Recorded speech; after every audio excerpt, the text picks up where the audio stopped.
2019లో ప్రభుత్వం మారిన తర్వాత మరి దాన్ని ఎన్హాన్స్మెంట్ చేసుకుంటూ మరి ఆ రోజు రివర్స్ టెండరింగ్ అని చెప్పి ఆ రోజు టెండర్ని మరి ఉన్న ఏజెన్సీని రద్దు చేసి ఏకపక్షంగా మళ్ళీ రివర్స్ టెండరింగ్ వెళ్ళినటువంటి పరిస్థితి అధ్యక్ష.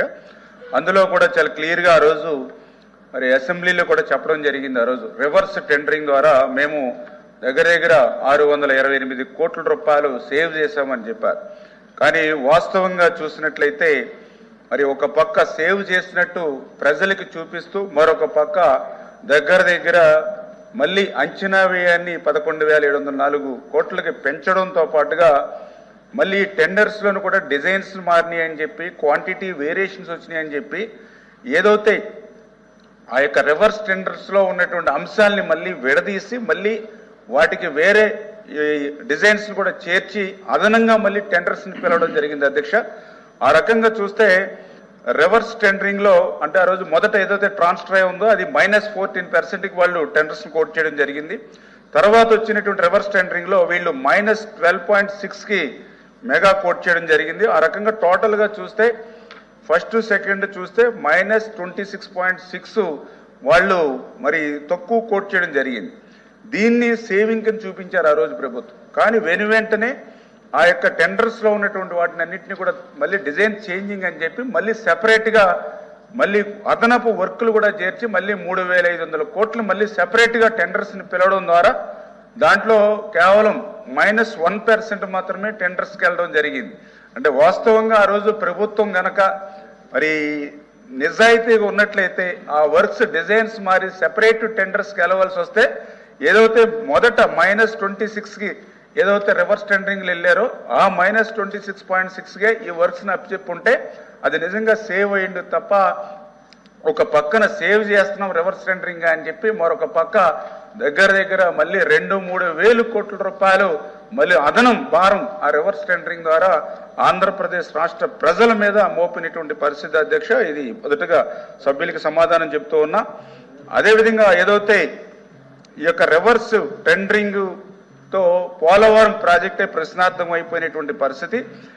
అదేవిధంగా రెండవది ఏంటంటే ఈ నిధులు మళ్లింపు కూడా అంటే ఏదైతే పోలవరం లాంటి అత్యంత ప్రాధాన్యత కలిగినటువంటి ప్రాజెక్టులో కూడా మరి గత ప్రభుత్వం ఏదైతే ఈ నిధులను కూడా మళ్లించడం అంటే చాలా దురదృష్టకరం.